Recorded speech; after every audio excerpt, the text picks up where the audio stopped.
इस सीन में हमने ये देखा इकरार साहब को, आप ना एक प्रोग्राम करके आते हैं, बड़े से बड़ा अफसर है, बड़े से बड़ा माफिया है, इकरार आ गया, पीछे उसके ऊपर बंदा फिर जाता है।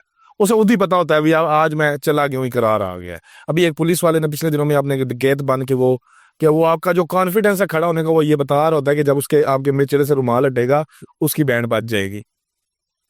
इस दफा ये हुआ नहीं। आप बिल्कुल इसके पीछे इतना डीपली चलेंगे, डीपली यानी कि आपके पास शायद कोई और मौजू ही नहीं मुझे नजर आया। जब मैं देखता हूँ इकरार साहब की वीडियो मेरे पास फेसबुक पे शो होती है, उस पर शुफ ने ये कर दिया, शुफ ने ये कर दिया, फिर उसके अजीब अजीब नाम, यानी कि आप जातियात की तजलील बहुत हद तक उस आपने उसकी अच्छा तजलील की। ये हुआ कि 8 महीने हमने, ये आपका स्टाइल नहीं। हाँ 8 महीने हमने यही किया, लेकिन नहीं ऐसा नहीं आदिल, हमने बहुत सारे मामलात में 4 5 6 8 फॉलोअप प्रोग्राम्स किए हुए हैं। मसलन वो एक अंतड़ियों में हमने कुकिंग ऑयल निकालने वाला एक वो था प्रोग्राम था कि वो अंतड़ियों से, चर्बी से, हड्डियों से प्रोग्राम वो कुकिंग ऑयल वनस्पति घी बनाते थे।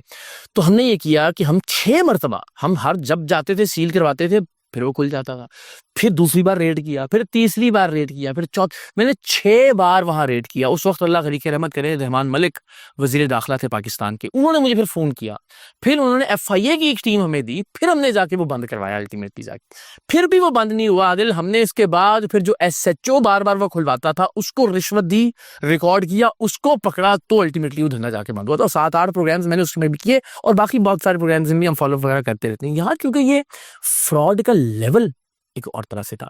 और ये जो आप कह रहे हैं ना अल्फाज, ये आप सरेआम के आप निकाल लीजिए कि जब मैं कन्विंस्ड हूं ना कि एक आदमी की वजह से किसी की जान गई है, जब मैं कन्विंस्ड हूं कि किसी पुलिस ऑफिसर ने एक ऐसी बच्ची से रिश्वत ली है कि जिसके साथ हुआ है और उसको मदद करने की बजाय उससे वो पैसे मांग रहा था, कोई भी ऐसी चीज, तो फिर मैं उनके लिए सरेआम का ट्रैक रिकॉर्ड आपके सामने है। जब मैं कन्विंस हूं कि किसी बदबख्त ने बेगैरती और बेहयाई की है, तो फिर मैं ये लफ्ज बवांगे ढोल उनके लिए इस्तेमाल करता हूँ। यहाँ मैं कन्विंस्ड हूँ, हमारे पास वो लोग मौजूद हैं कि बहुत सारे ऐसे बच्चे और बच्चियां कि जिनको इसने मना किया कि मैं फूंक मार रहा हूँ, आपने इसको डॉक्टर के पास नहीं लेके जाना, और वो अपने माँ बाप की गोद में एड़ियां रगड़ रगड़ के मर गए। तो मैं तो इसको कत्ल समझता हूँ बच्चों और बच्चियों का, कि आपको जो भी अल्लाह ने तौफीक दी है, बिस्मिल्लाह पढ़े, आप अल्लाह का नाम लें, फूंके ना फूंके, मगर आप ये कैसे किसी को कह सकते हैं कि आप इसको डॉक्टर या अस्पताल के पास नहीं लेके जाएंगे, या आपने इसका दुनियावी इलाज नहीं करवाना। भाई आप दुनियावी असबाब से तो नहीं रोक सकते किसी को।